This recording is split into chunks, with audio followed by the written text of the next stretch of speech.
Et nous sommes en duplex avec l'ambassadeur d'Ukraine à Paris. Bonjour monsieur et merci d'être en direct avec nous sur iTélé. Alors on vient de le voir, hein, la diplomatie occidentale essaye de répondre à cette offensive russe. Qu'est-ce que vous attendez concrètement de la France, de l'Europe en général ? Merci, bonjour. La position de la France est tout à fait en conformité avec notre vision de la situation. Nous partageons pleinement les déclarations récentes de M. François Hollande, président de la République, de M. Laurent Fabius, ministre des Affaires étrangères. Ces déclarations sont fermes, directes, équilibrées et elles sont pour arrêter l'agression de la Russie et établir la paix. La Russie, malheureusement, a déclaré la guerre à l'Ukraine, un pays qui avait été appelé comme un frère, un ami, un partenaire stratégique, et c'est affreuse. La situation est très, très difficile et c'est affreuse, vraiment. Est-ce que vous pensez que le langage diplomatique, c'est un langage que peut entendre Vladimir Poutine, ou est-ce qu'il faut faire une pression militaire également sur la Russie ? Le problème est que, du point de vue militaire, l'Ukraine n'est pas comparable avec la Russie. Notre force aujourd'hui, c'est le soutien total de la communauté internationale qui peut arrêter la violence et l'agression, et aussi la fermeté de 46 millions de peuples ukrainiens qui est prêt à défendre sa terre.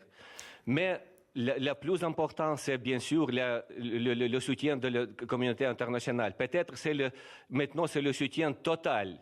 Tous les pays, toutes les organisations internationales ont soutenu l'Ukraine et condamné la Russie dans cette affaire. Comment est-ce que vous analysez la stratégie de la Russie en Crimée ? Vous voyez, il y a des prétextes et il y a des vraies raisons.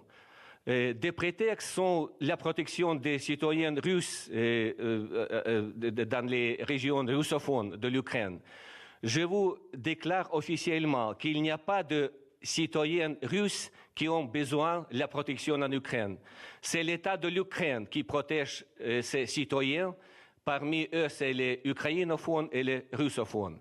Mais il y a deux vraies raisons de cette agression. La première, c'est la peur du régime russe, de la démocratie qui venait et qui s'est installée en Ukraine.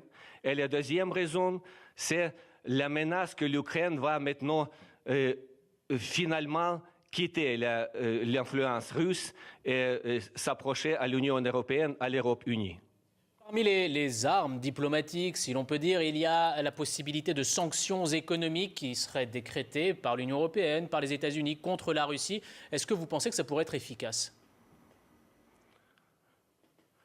Bien sûr, ça peut être efficace et nous apprécions toutes les mesures qui pourraient être entreprises, mais à mon avis, la mesure la plus efficace, ce sera la signature de l'accord d'association immédiate avec l'Ukraine et l'Union européenne et l'approchement rapide de l'Ukraine vers l'Europe.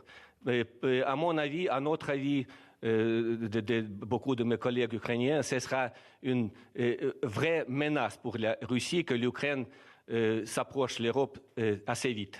Merci à vous, Alexandre Kupchichine, donc ambassadeur d'Ukraine à Paris. Merci également à François Derault et à Romain Becker qui ont permis de réaliser ce duplex depuis votre ambassade.